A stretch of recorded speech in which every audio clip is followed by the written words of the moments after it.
Ako si Dominic. Tawagin niyo na lang akong Dom. Isa akong seaman. Ikukwento ko sa inyo ang tungkol sa aking buhay pag-ibig. Nasa barko ako noon bilang isang binata ay mayroon akong ka-textmate. Di pa usong noon ang FB kaya textmate muna. Every 6 months ang biyahe namin noon sa barko. Bababa kami. After that, 1 month kaming nakatambay. Ganon ang buhay ko noon bilang isang seaman. Masaya, minsan malungkot din. Itatago na lang natin sa pangalan na Geraldine ang aking textmate.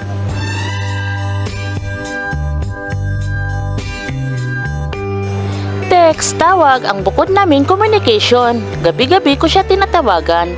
If may signal ako, talagang ang saya naming dalawa. Minsan, madalas ko siyang binibigyan ng load kasi para makareply siya every time mag-text ako. Maniwala kayo sa hindi, umaabot ng 1 hour or 30 minutes ang aming tawagan. Hindi ko inainda kung gaano kamahal ang load, basta ang importante makausap ko siya. Yes, ganun ko kamahal si Geraldine. Di pa kami nagkita noon, pero pinangakuan ko na siya lang ang babaeng pakasalan ko.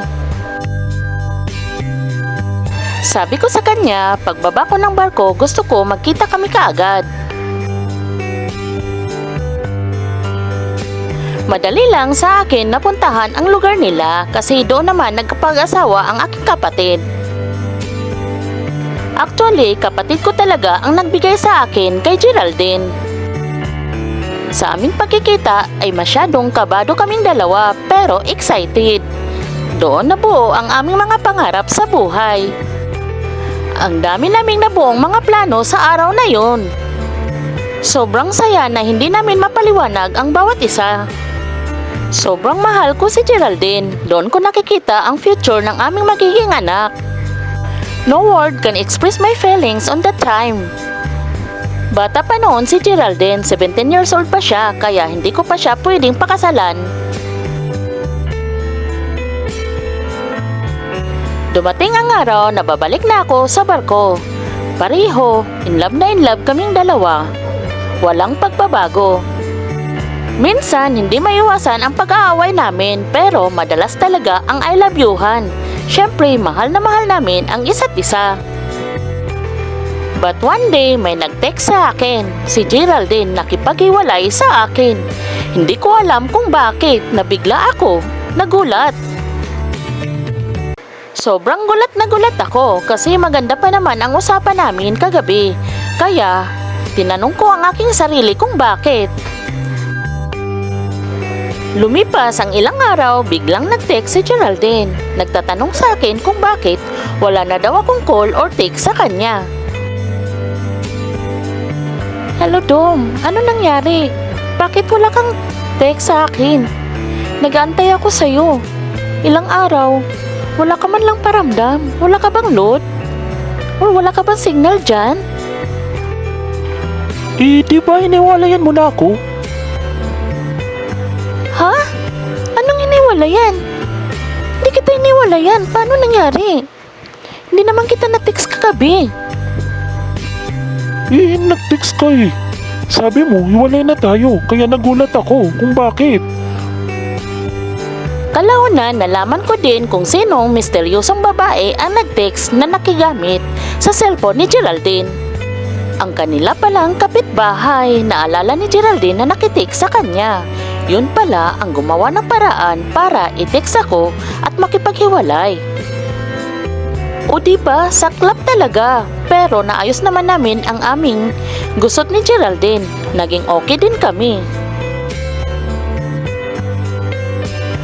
Lumipas na naman ang buwan. Bababa na naman ako ng barko. Magkikita na naman kami ni Geraldine. Sobrang excited ako. Ano na kami na magpakasal after pagbalik ko. Sasakay muna ako ng isang bisis and then magpakasal na kaming dalawa. Dadalhin ko na siya sa altar. Tutuparin namin ang pangarap namin na magkaroon ng isang bonggang kasal. Pero mangyari pa nga ba ang bonggang kasal na pangarap namin ni Geraldine? Nasa Maynila ako noon. Talagang pupunta na ako para sasakay na ng barko. Doon muna ako nag-stay sa bahay ko. At di ko inakala na susundan pala ako ng hipokritang kaibigan ni Geraldine. At doon nakitira sa bahay ko. Wala akong magawa kung di palayasin ko sana siya. Kaso ayaw talagang umalis ang babaeng yun. Hanggat one day nalasing ako, doon na nangyari ang pinagsisihan ko habang buhay. Nabuntis ko ang babae na kapitbahay nila ni Geraldine. Sabihin nyo na kung anong sabihin nyo sa akin, tatanggapin ko po ito. It's my big mistake na hanggang ngayon buong buhay kong pinagsisihan. Di ko inasahan na mabuntis ko si Aida. Itatago na lang natin sa totoong pangalan niya. Balak ko noon na suportahan ko na lang ang bata. Kaso, sumuko si Geraldine, sinukuan niya ako. Pinapaliwanag ko ni Geraldine ang lahat, pero ayaw na niyang makinig. Ang sakit po. Sobrang sakit. Oo, kasalanan ko po, pero talagang tao lang ako. Umiyak ako nung time na yon. Hindi ko mapaliwanag. Sinisisi ko ang aking sarili. Masakit man, pero wala na akong magawa. Nabuntis ko si Aida. Sinabi ko kay Geraldine na suportahan ko ang bata, pero ayaw na talaga ni Geraldine. Talagang ayaw niya ako ipaglaban. Hanggat sa lumaki na ang tiyan ni Aida, nakapag-decide ako na hindi na mag-abroad. Hindi na ako sasakay ng barko.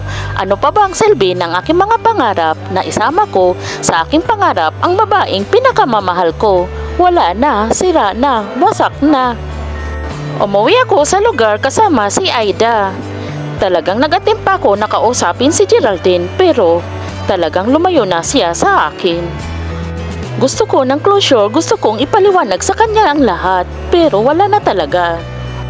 Wala na ko gana sa buhay, mabigat na sa dibdib ko, hanggat nagpasya ko na never na talagang sumakay ulit ng barko. Wala na po akong trabaho sa lugar kung saan kami nakatira ngayon ng aking asawa.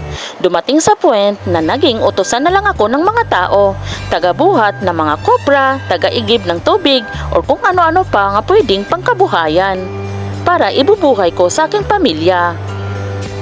Hopeless na po ako, aanin ko ang marangyang buhay kung hindi ko naman kasama ang babaeng gustong-gusto ko. One day, biglang umuwi si Geraldine kasi namatay ang kanyang lolo. Talagang nag-attempt ako na magkausap kami. Gumawa talaga ako ng paraan. Alam ko, bantay sarado ako ng aking asawa.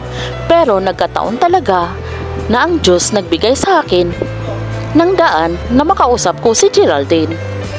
Unang kita ko ni Geraldine, talagang niyapos ko siya at doon sabay-sabay tumulo ang aking mga luha.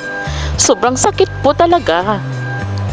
Sabay hingi ako sa kanya ng sorry. Niyapos ko siya ng mahigpit. Gusto ko lang naman talaga ng closure.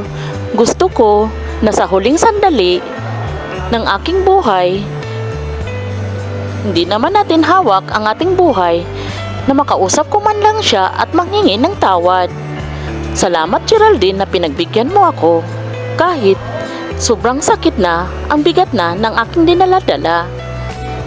Mag-iisang oras din kami nag-usap ni Geraldine. Talagang ninamnam namin ang aming pagmamahalan bawat isa. Walang nangyari po sa amin, talagang nag-usap lang kami.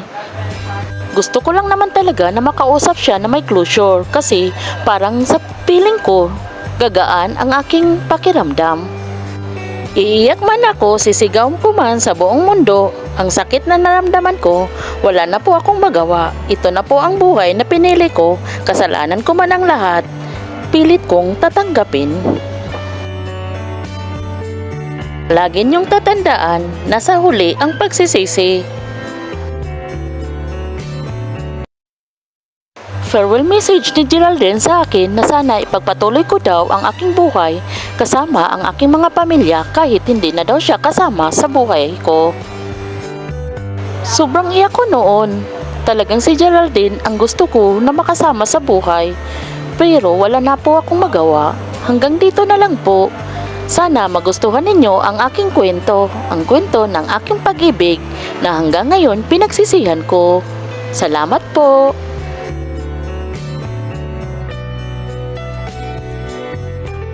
Sender, maraming salamat sa pagbabahagi sa iyong kwento.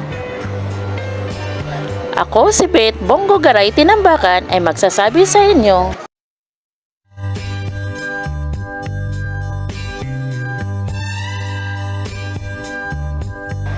Sorry is useless but the damage was done.